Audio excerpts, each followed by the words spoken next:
नमस्कार। ओटीईटी परीक्षा पाई प्रस्तुति केमिति चालिछि। आज आमे शिशु विकास आउ शिक्षा शास्त्रर किछि एमिति गुरुत्वपूर्ण कथा जानिबा जहा परीक्षा पाई बहुत कामरे आसिबो। तेबे चालंतु आरंभ करिबा। केबे भाबिचंती गोटे छोट पिलार मुंड भितरे कौन चली थाए, से केमिति दुनिया को देखे, तार बढ़िबार शिखिबार सेई जो मूल नक्शा बा ब्लूप्रिंट सेहिटा प्रकृतरे कौन। आज आमे एई रहस्य को ही खोजिबा। आज आमे मुख्यतः तीनिटा जिनस उपरे कथा हेबा।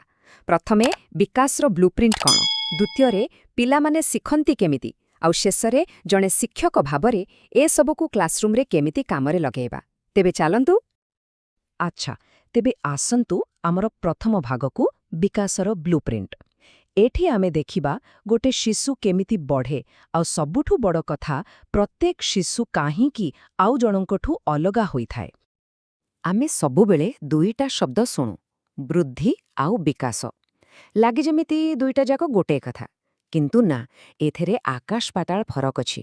देखंतु, वृद्धि माने केवल शरीरर बढ़िबा, जेमिति कि उच्चता केते सेंटीमीटर बढ़िला, ओजन केते किलो बढ़िला, एटा गोटे समय परे अटकी जाए। किंतु विकास एटा गोटे लाइफ लॉन्ग प्रोसेस। एथिरे शरीर, मन, समाज सबु किछि आसे। सरल भाषा कहिले वृद्धि को आपण मापी पारिबे, किंतु विकास को अनुभव करिबाकू पड़े। एटा हेउछि मूल पार्थक्य। अच्छा, तेबे ए जो विकास हुए तार किछे निर्दिष्ट नियम अछि, एमिति नुहे जे एहा जेमिति सेमिति होई जाए। देखंतु, प्रथमे तो एहार गोटे धारा अछि जहाकू आमे अनुमान करि पारिबा। जेमिति गोटे पिला चलिबा आगुरु बसिबा शिखे। द्वितीय एहा एक निरंतर प्रक्रिया, केबे भी अटकेनी। तृतीय एहा सबुबेले साधारणरू निर्दिष्ट आड़कू जाए। छोट पिलाटिए देखिबे प्रथमे पूरा हाथ पापुलीरे जिनिस धरे, ता परे जाई आस्ते आस्ते आंगुठी व्यवहार करिबा शिखे। आउ गोटे बड़ कथा हैला, सबु पिलांक विकासर गति समान नुहे। किए शीघ्र चले तो किए डेरीरे। आउ शेषरे एहा विभिन्न पर्याय दे गति करे, शैशव, बाल्यावस्था, कैशोर एमिति। एबे जो कथाटा कहिबाकू जाउछि सेटाकू भल्ल भाबरे मने रखंतु। ओटीटी पाई एटा बहुत इम्पोर्टेंट। विकासर गोटे सरल सूत्र अछि, वंशानुगुण गुणन परिवेश। एठी मिश्रण नुहे, गुणन चिन्ह अछि। काहिंकी? कारण ए दुईटा भितरु जदि कोनोसी गोटे भी शून्य होई जाए, तेबे विकास संभव नुहे। जनक पाखरे भल जीन थाई पारे, किंतु जदि भल परिवेश न मिले, तेबे सेई प्रतिभा विकसित होई पारेनी। ए दुईटा परस्पर उपरे निर्भरशील। किशोरावस्था एइटा गोटे झड़र समय कहिले चले। एही समयरे जणे शिक्षक भाबरे आमर दायित्व बहुत बढ़ी जाए। सेमानकु केवल पाठ पढ़ा कहिले हबानी, सेमानक भावना को बुझिबाकू पड़िबो, सेमानकु इमोशनल सपोर्ट देबाकू पड़िबो। सेमाने निजर परिचय खोजुथांती, सांगमानक ग्रुपरे मिसिबाकू चाहुथांती, तांकर प्राइवेसी को सम्मान देबा, करियर पाई ठीक बाट देखिबा, आ गोटे सुरक्षित परिवेश देबा, एसबु बहुत जरूरी। ओके, तेबे विकासर मूल कथागुड़ाक तो जानिले। एबे आसंतु आउ गोटे मजादार प्रश्न उपरको। पिलामाने आसलरे शिखंती केमिति? सेमानंको मुंडो भितरे ज्ञान तयारी हेबार प्रोसेसटा कौन? चालंतु एहार मेकानिक्स को बुझिबा। आमे कहू शिखिबा, किंतु एहार प्रकृत अर्थ कौन? देखंतु, शिक्षण होउछि आम व्यवहाररे आसुथिबा एक प्रकारर स्थायी परिवर्तन, जहा अभ्यास बा अनुभूतिरु आसे। एठी स्थायी शब्दटा बहुत गुरुत्वपूर्ण। मने करंतु बहुत थकी जाइथिबारु आपणकर चाली बदली गला। एइटा शिक्षण नुहे, कारण विश्राम नेले पुणी ठीक होइजिबो। किंतु साइकेल चलेइबा शिखिबा गोटे शिक्षण, कारण थरे शिखी गले आउ भूलंतिनी। शिक्षण को नहीं बहुत लोक बहुत कथा कहिजंते। सेथिरु जणे हेले थर्नडाइक। तांकर तीनिटा नियम बहुत प्रसिद्ध। प्रथमटी हेला प्रस्तुतिर नियम, लॉ ऑफ रेडीनेस। माने पिला जदि शिखिबाकू मानसिक स्तररे प्रस्तुत नहीं, ताकू जेते चेष्टा कले भी शिखेई हबनी। घोड़ा को पानी पाखकू नहीं हेबो, किंतु पीबाकू बाध्य करी हेबनी। द्वितीयटी हेला अभ्यासर नियम, law of exercise. Practice makes a man perfect, सेई कथा। जेतिके अभ्यास करिबे सेतिके भल मने रहिबा। आउ तृतीयटी सबुठु मजादार, प्रभावर नियम, लॉ ऑफ इफेक्ट। जदि कोनोसी काम कले पिलाकू भल लागे बा पुरस्कार मिले, से सेई कामकू बारंबार करिबो। एबे आसिबा जणे बहुत बड़ मनोविज्ञानींको पाखकू, जीन पियाजे। पिलांको मुंड केमिति काम करे सेइटाकू से चारिटा सुंदर स्टेजरे बांटिछंती।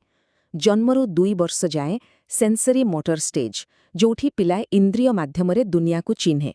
तापरे 2 ରୁ 7 वर्ष जाए प्री ऑपरेशनल, ଯୋଉଠି ସେମାନେ ଭାଷା ଆଉ ସଂକେତ ବୁଝିବା ଆରମ୍ଭ କରନ୍ତି କିନ୍ତୁ ନିଜ ଦୃଷ୍ଟିକୋଣରୁ ସବୁ ଦେଖନ୍ତି। ତାପରେ 7ରୁ 12 ବର୍ଷ କଂକ୍ରିଟ୍ ଅପରେସନାଲ। ଏଠି ତାଙ୍କର ତର୍କ କରିବାର ଶକ୍ତି ଆସେ। ଆଉ ଶେଷରେ 12 ବର୍ଷ ପରେ ଆସେ ଫର୍ମାଲ ଅପରେସନାଲ, ଯେତେବେଳେ ସେମାନେ ଆବଷ୍ଟ୍ରାକ୍ଟ ଥିଙ୍କିଂ ବା ଅମୂର୍ତ୍ତ ଚିନ୍ତା କରିପାରନ୍ତି। ଏଇ ଟେବଲଟିକୁ ଭଲ ଭାବରେ ମନେ ରଖିବା ଦରକାର। ପିଆଜେ କହୁଥିଲେ ପିଲା ନିଜେ ନିଜେ ଜ୍ଞାନ ତିଆରି କରେ। କିନ୍ତୁ ଏଇଠି ଆଉ ଜଣେ ମନୋବିଜ୍ଞାନୀ ଆସିଲେ, ଭାଇଗଟ୍ସ୍କି। ସେ କହିଲେ, ନା, କଥାଟା ଏତେ ସରଳ ନୁହେଁ। ପିଲା ଏକା ଏକା ଶିଖେନି, ଶିଖିବା ଗୋଟେ ସାମାଜିକ ପ୍ରକ୍ରିୟା। ଆମେ ଆମ ସମାଜ, ସଂସ୍କୃତି ଆଉ ଆମଠୁ ବେଶୀ ଜାଣିଥିବା ଲୋକଙ୍କଠୁ ହିଁ ଶିଖୁ। ଭାଇଗୋଟ୍ସ୍କିଙ୍କର 3ଟା କନସେପ୍ଟ ପରୀକ୍ଷାରେ ବାରମ୍ବାର ଆସେ। ଚାଲନ୍ତୁ ଏହାକୁ ଗୋଟେ ଉଦାହରଣରେ ବୁଝିବା। ମନେ କରନ୍ତୁ, ଗୋଟେ ପିଲା ସାଇକେଲ ଚଲେଇବା ଏକା ଏକା ଶିଖିପାରୁନି, କିନ୍ତୁ ବାପା ପଛରୁ ଧରିଲେ ଚଲେଇ ପାରୁଛି। ତେବେ ସେ ଏକା କ'ଣ କରିପାରିବ ଆଉ ସାହାଯ୍ୟ ପାଇଁ କ'ଣ କରିପାରିବ? ଏ ଦୁଇଟା ଭିତରେ ଯୋଉ ଗ୍ୟାପ୍ ରହିଲା, ତାକୁ କହନ୍ତି ZPT, ଜୋନ୍ ଅଫ୍ ପ୍ରକ୍ସିମାଲ ଡେଭଲପମେଣ୍ଟ। ବାପା ଯୋଉ ପଛରୁ ଧରିକି ସାହାଯ୍ୟ କଲେ, ସେଇଟା ହେଲା ସ୍କାଫୋଲ୍ଡିଂ, ଆଉ ଏଠି ବାପା ହେଲେ MKO, ଅ ମୋର୍ ନଲେଜେବଲ୍ ଅଦର। ବସ୍ ଏତିକି। ଆଚ୍ଛା, ଶିଖିବାରେ 2ଟା ରାସ୍ତା ଅଛି। ଗୋଟେ ହେଲା ଘୋଷିବା, ଆଉ ଗୋଟେ ହେଲା ବୁଝିବା। ଘୋଷା ପାଠ ମାନେ କ'ଣ? କିଛି ନ ବୁଝି ଖାଲି ମୁଖସ୍ଥ କରିଦେବା। ଆଜି ମନେ ରହିବ, କାଲି ଭୁଲିଯିବେ। କିନ୍ତୁ ଅର୍ଥପୂର୍ଣ୍ଣ ଶିକ୍ଷଣ ହେଲା କନସେପ୍ଟକୁ ବୁଝିବା, ତାକୁ ପ୍ରକୃତ ଜୀବନରେ କେମିତି କାମରେ ଲଗେଇବା, ସେଇଟା ଜାଣିବା। ଆଉ ଆମର ପୂରା ଶିକ୍ଷା ବ୍ୟବସ୍ଥା, ବିଶେଷ କରି OTET, ଏହି ଅର୍ଥପୂର୍ଣ୍ଣ ଶିକ୍ଷଣ ଉପରେ ହିଁ ଜୋର ଦିଏ। ଏତେ ସବୁ ଥିଓରି ତ ଜାଣିଲେ, କିନ୍ତୁ ଆସଲ କଥା ହେଲା ଏସବୁକୁ ନେଇ କ୍ଲାସରୁମ୍ ଭିତରେ କରିବା କ'ଣ? ଏବେ ଆମେ ଆଲୋଚନାର ସବୁଠୁ ପ୍ରାକ୍ଟିକାଲ ଅଂଶକୁ ଆସିବା, ଜଣେ ଶିକ୍ଷକର କଳା ଓ ବିଜ୍ଞାନ। ଆମେ ଯେତେବେଳେ କରିକ୍ୟୁଲମ୍ ବା ପାଠ୍ୟକ୍ରମ ଶବ୍ଦ ଶୁଣୁ, ଆମ ମୁଣ୍ଡକୁ ପ୍ରଥମେ ବହିର ବିଷୟସୂଚୀ କଥା ଆସେ। କିନ୍ତୁ ଏଇଟା ଗୋଟେ ଭୁଲ ଧାରଣା। କରିକ୍ୟୁଲମ୍ର ଅର୍ଥ ବହୁତ ବ୍ୟାପକ। ଏହା ଭିତରେ ସିଲାବସ୍ ତ ଅଛି, ତା ସହିତ ଶିକ୍ଷକ କେମିତି ପଢ଼ାଉଛନ୍ତି, ସ୍କୁଲରେ କି କାର୍ଯ୍ୟକ୍ରମ ହେଉଛି, ପିଲାମାନେ ଖେଳ ପଡ଼ିଆରେ କ'ଣ ଶିଖୁଛନ୍ତି, ଏମିତିକି ପରୀକ୍ଷା ପଦ୍ଧତି, ସବୁକିଛି ସାମିଲ। ମାନେ ସ୍କୁଲରେ ପିଲାର ସବୁ ଅନୁଭୂତି ହିଁ କରିକ୍ୟୁଲମ୍। ଆଗକାଳରେ କ୍ଲାସରୁମ୍ର ହିରୋ ଥିଲେ ଶିକ୍ଷକ, କିନ୍ତୁ ଏବେ ସମୟ ବଦଳିଛି। ଆଜିକାର ହିରୋ ହେଉଛି ଶିଶୁ। ତେଣୁ ଶିକ୍ଷାଦାନର ପଦ୍ଧତି ବି ବଦଳିଛି। ପ୍ରଥମେ ଆସୁଛି ଶିଶୁକେନ୍ଦ୍ରିକ ପଦ୍ଧତି, ଯୋଉଠି ପିଲାର ଆଗ୍ରହ ହିଁ ସବୁକିଛି। ତାପରେ ଆସୁଛି ନିର୍ମାଣବାଦ, ଯୋଉଟା କହେ ଯେ ପିଲା କିଛି ଖାଲି ପାତ୍ର ନୁହଁ, ସେ ନିଜେ ହିଁ ନିଜ ଜ୍ଞାନର ନିର୍ମାତା।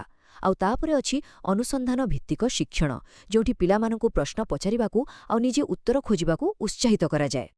ମୂଲ୍ୟାଙ୍କନର ଅର୍ଥ କେବଳ ମାର୍କ ଦେବା ନୁହେଁ। ଏହା ହେଉଛି ଶିକ୍ଷଣ ପ୍ରକ୍ରିୟାକୁ ଆହୁରି ଭଲ କରିବାର ଗୋଟିଏ ଉପାୟ। ଏଇଟା ଗୋଟେ ସାଇକେଲ ଭଳି କାମ କରେ। ପଢ଼େଇବା ଆଗରୁ ଆମେ ଡାଇଗ୍ନୋଷ୍ଟିକ୍ ଆସେସମେଣ୍ଟ କରୁ, ଏହା ଜାଣିବା ପାଇଁ ଯେ ପିଲାର କେଉଁଠି ଅସୁବିଧା ଅଛି। ପଢ଼େଇବା ସମୟରେ ଫର୍ମେଟିଭ୍ ଆସେସମେଣ୍ଟ କରୁ, ଯାହାଦ୍ୱାରା ତୁରନ୍ତ ଫିଡବ୍ୟାକ୍ ମିଳେ। ଟର୍ମ ଶେଷରେ ସମେଟିଭ୍ ଆସେସମେଣ୍ଟ କରାଯାଏ, ସାମଗ୍ରିକ ଭାବେ ଦେଖିବା ପାଇଁ। ଆଉ ଯେଉଁମାନଙ୍କର ଅସୁବିଧା ରହିଯାଏ, ତାଙ୍କ ପାଇଁ ରିମେଡିଆଲ ଟିଚିଂର ବ୍ୟବସ୍ଥା କରାଯାଏ। ଦେଖିଲେ, ଏହା କେମିତି ଗୋଟେ ଚକ୍ର ଭଳି ଘୁରୁଛି। ଗୋଟେ କ୍ଲାସରୁମ୍ରେ 20ଟା ପିଲା ଥିଲେ। ଜାଣିବେ, ସେଠି 20 ପ୍ରକାରର ଦୁନିଆ ଅଛି, କାରଣ ପ୍ରତ୍ୟେକ ଶିଶୁ ଅଲଗା। ତେବେ ଜଣେ ଭଲ ଶିକ୍ଷକ କ'ଣ କରିବେ? ସେମାନେ ନିଜ ପଢ଼େଇବା ଶୈଳୀରେ ଫ୍ଲେକ୍ସିବିଲିଟି ଆଣିବେ। କେବେ ବି ଜଣେ ପିଲାକୁ ଆଉ ଜଣଙ୍କ ସହ ତୁଳନା କରିବେନି, ପିଲାମାନଙ୍କୁ ନିଜ ପସନ୍ଦର ଆସାଇନମେଣ୍ଟ କରିବାକୁ ସୁଯୋଗ ଦେବେ। ଆଉ ସବୁଠୁ ବଡ଼ କଥା, ଏକ ଏମିତି ଇନକ୍ଲୁସିଭ୍ ବାତାବରଣ ତିଆରି କରିବେ ଯେଉଁଠି ପ୍ରତ୍ୟେକ ପିଲା ନିଜକୁ ଗୁରୁତ୍ୱପୂର୍ଣ୍ଣ ମନେ କରିବେ। ତେବେ ଆଜିର ଆଲୋଚନା ଶେଷରେ ଗୋଟେ ବଡ଼ ପ୍ରଶ୍ନ ସହ ସମସ୍ତଙ୍କୁ ଛାଡ଼ିଦେଇ ଯାଉଛି। ଭାବନ୍ତୁ, ଜ୍ଞାନ କ'ଣ? ଏହା କ'ଣ କେବଳ ଏକ ତଥ୍ୟ ଯାହାକୁ ମନେ ରଖିବାକୁ ହୁଏ, ନା ଏହାର ଏକ ଜୀବନ୍ତ ଜିନିଷ ଯାହାକୁ ଶ୍ରେଣୀଗୃହରେ ଛାତ୍ରଛାତ୍ରୀଙ୍କ ସହ ମିଶି ତିଆରି କରାଯାଏ? ଜଣେ ଶିକ୍ଷକ ଭାବରେ ଆମେ ଯେଉଁ ଉତ୍ତରଟି ବାଛିବା, ତାହା ହିଁ ଆମ ପିଲାଙ୍କର ଭବିଷ୍ୟତ ଗଢ଼ିବ।